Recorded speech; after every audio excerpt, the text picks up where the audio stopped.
studies have shown that public speaking is the thing that people fear the most. The most common fear is death. So that practically means that most people would rather be the one in the casket rather than the one giving the eulogy.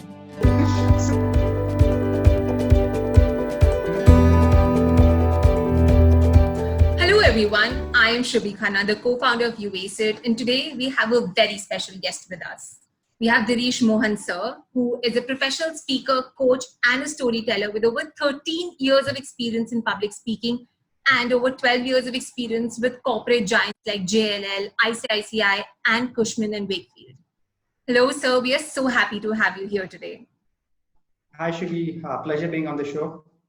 So there are so many initiatives of yours, but we're going to get to them in due time. So to start, what does effective communication truly mean? Okay. Now, typically when you try to define effective communication, there are numerous terminologies people have. But at a very primitive level, the human brain has two halves. That is essentially your rational half and the emotional half. And every time we communicate, it's a combination of the two, right? So it's essentially speaking, the thoughts in your mind, the emotions in your heart need to find its expressions through your words and your body language. So it's the way you think and the way you feel finds its way out before an audience. In plain terms, effective communication is speaking the language of your audience, speaking the way that they understand you well. And that's essentially what it is. Having said that, when people hear the term effective communication, stage presence, and a whole lot of such terminology, they often mistake it to be the need to have good grammar, language, diction, having Ren and Martin English. These are tools that may help you, but are not essentially required to be a good communicator, right?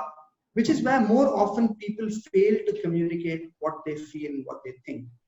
And more so in India, what happens is that we Indians are not people who put our foot down and speak for ourselves. We are largely timid, we are shy, we like to hold back. We believe our work will be heard and seen. Unfortunately, that's not how it is. It's important that you step up and speak for yourself and express yourself well.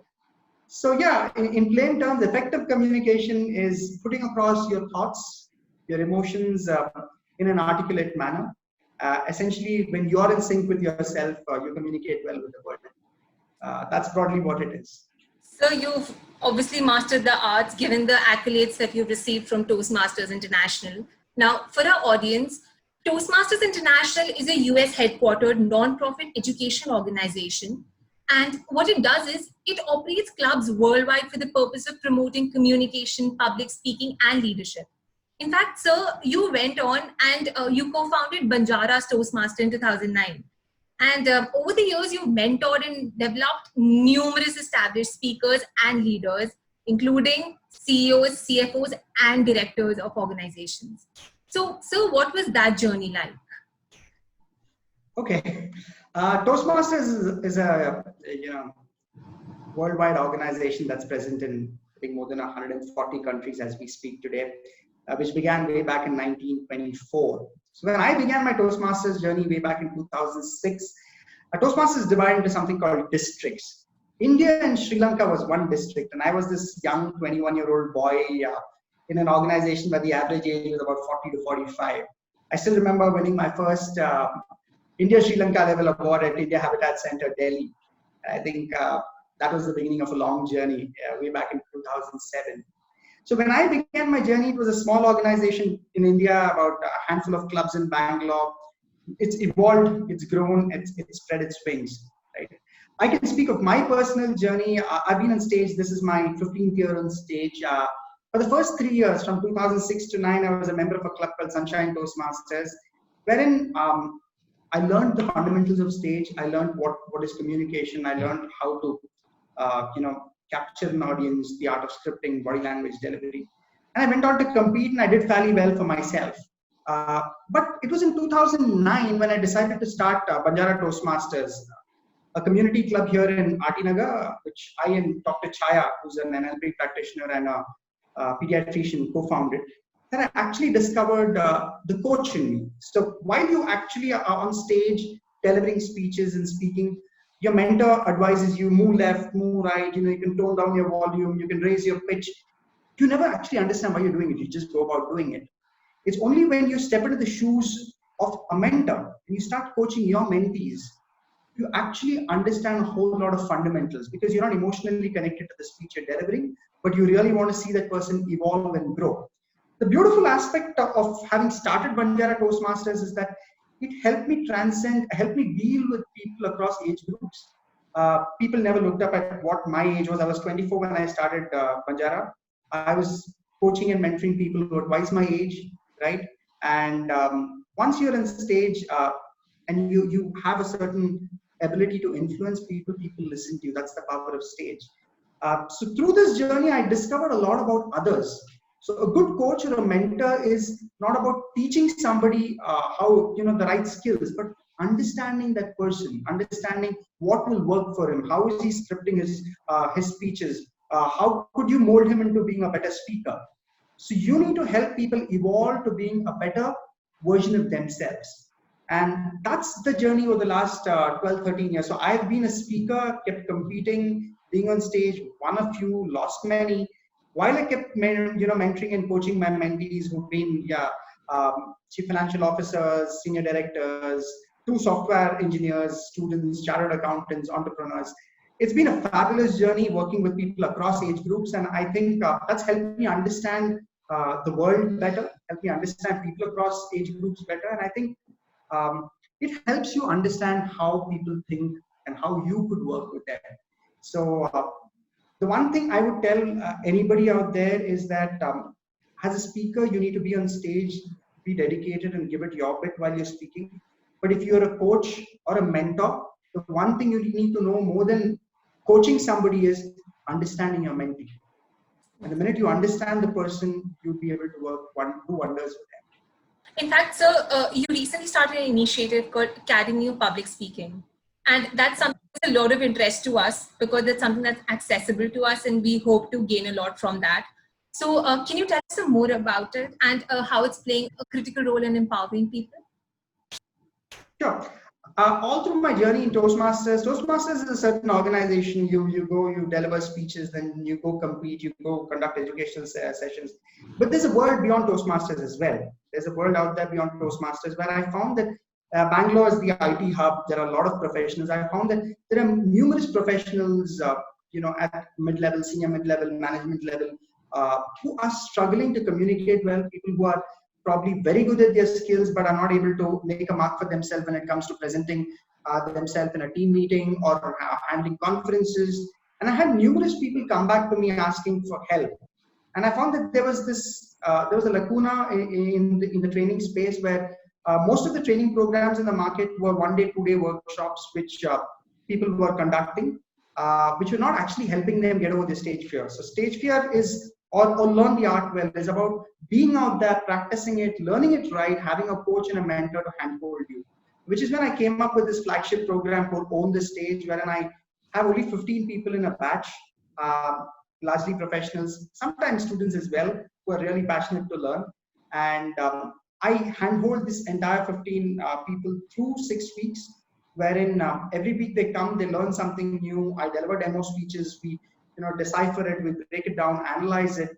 They go back to prepare their own scripts, mail it across during the week, have it corrected, and then come back to deliver it. So largely deals with concepts on the art, on getting over stage fear, the art of structuring, scripting, body language, voice modulation, the art of handling presentations. Studies have shown that public speaking is the thing that people fear the most. The most common fear is death. So that practically means that most people would rather be the one in the casket rather than the one giving the eulogy. And in that regard, with respect to communication and public speaking, what are some strategies young graduates like me can start practicing to get a kickstart in their professional lives? See, public speaking is a learnable skill. Let's be very clear about that. Number one, it's great to start off young. In fact, I would tell, parents who've got children in school and high school, send them to public speaking courses, because it's easier to learn then than when you're at 35 or 40, and grads who are passing out, your inhibitions are less, As you grow older, people build walls around them. They have their own set of inhibitions. How's the world going to take me? Am I speaking well?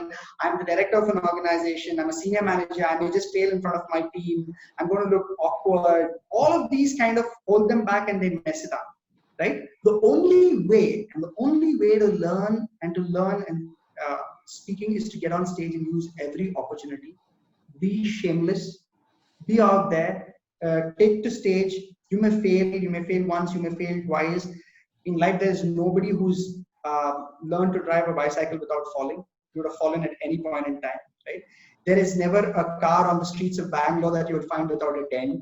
That doesn't stop us, or without having been through an accident, that doesn't stop us from getting back on the road again, right? So essentially, the only thing I would tell grads, speaking or public speaking is a hard skill. It is not a soft skill. Invest in it. Use every platform possible. If there is a course available, I'd really strongly recommend most of the universities who are evolving to have speaking in their curriculum during their final year of graduation and so on and so forth, because it actually enables students. It should be a practical program, which I think most of them will. It'll help most of them when they're out there in the the corporate world, because India largely produces a lot of skilled labor, skilled technicians, software professionals, but many who actually fail to stand up and speak for themselves. So to grads like you, I just leave you with things. You're doing the show now. I think you've taken the step forward to come and reach out, ask for slots, and you're doing a fantastic job at it. So everybody out there, I mean, I think just seize every opportunity that comes your way. There is no other shortcut to getting comfortable on stage, and you'll pick it up along the way. So there's just one more thing that I need to ask. Is English really important in the speaking sphere? Absolutely not. Okay.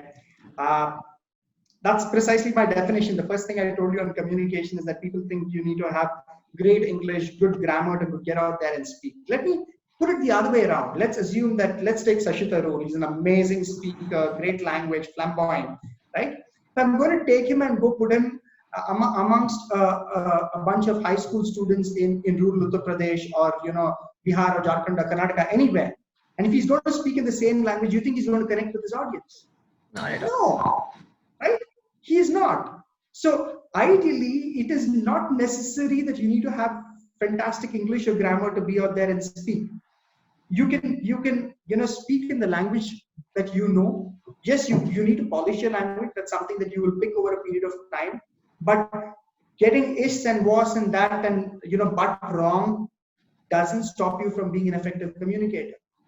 In fact, if I were to go to a school in rural India or in rural Karnataka, if I'm going to speak in English, they won't connect with me. My Kannada may not be great, but I need to speak in their language, and they will realize that's when they feel I'm one amongst them, right?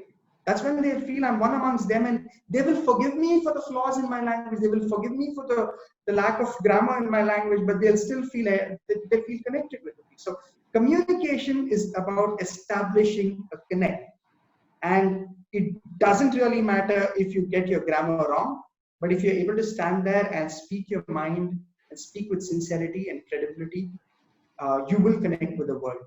And once you do that, and you realize that it's working for you, you'll continue to do that. Yes, language is a very, very important skill. You need to learn it. You need to learn it well. But that's something that you'll pick up along the way. Now, I'll tell you, for example, I am born and raised in Bangalore. I've done my schooling in convent schools or in good English medium schools here, which is why my language is fairly decent, right? But you cannot expect everybody to have had a similar background.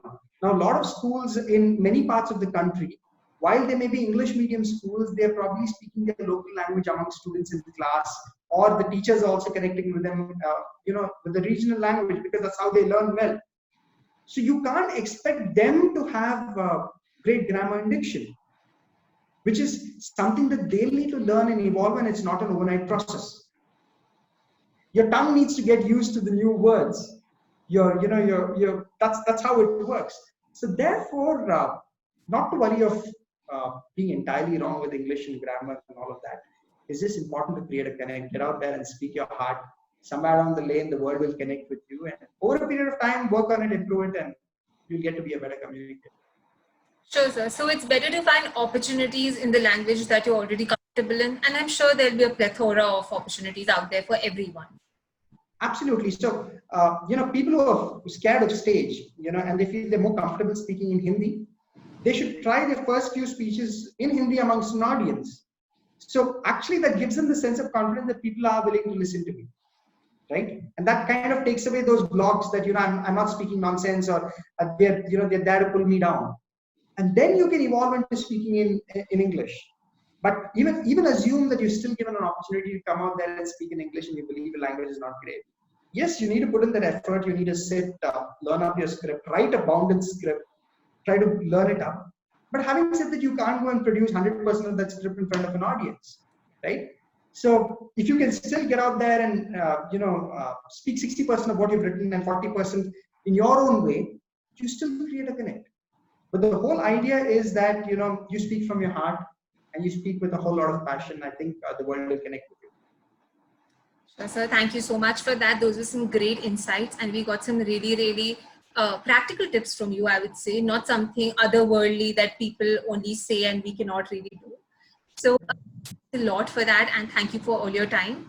We are truly indebted. Thank you, Shruti. It's a pleasure. I think it's a wonderful initiative you're up to. I wish you all the best and great success in the days ahead. And I hope to see this platform flourish. And if my views have helped even a bunch of people, I think I would feel great about it. Thank you so much.